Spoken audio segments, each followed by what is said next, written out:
मना रहे हैं, लेकिन असी पंजाबी जड़े अज अपने पंजाबी तिहार को एहतजाज के तौर पर मना रहे हैं, क्योंकि असी समझने कि पंजाबी जबान के नाल ज्यादती हो रही है। वो कौन कर रहा है, वो सारी दुनिया जानती है। ये गैर कौमी धरती उन्होंने साड़ी जबान को कोई खतरा है, साड़ी जबान तो सूँ अपने भी साढ़े तो खतरा है। असी कहने कि सुप्रीम कोर्ट के फैसले से अमल किया जाए।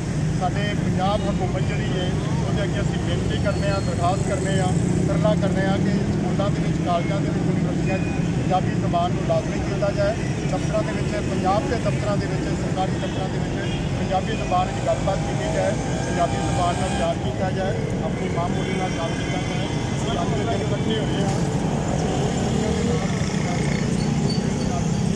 पूरी दुनिया मदर लैंग्वेज डे मना रही है कि असी अपनी जोड़े पंजाबी तिहार मना रहे हैं। एहतजाज के तौर पर पंजाबी पढ़ो, पंजाबी बोलो, पंजाबी लिखो, पंजाबी का प्यार करो, पंजाबी का प्यार करोगे पूरी दुनिया को।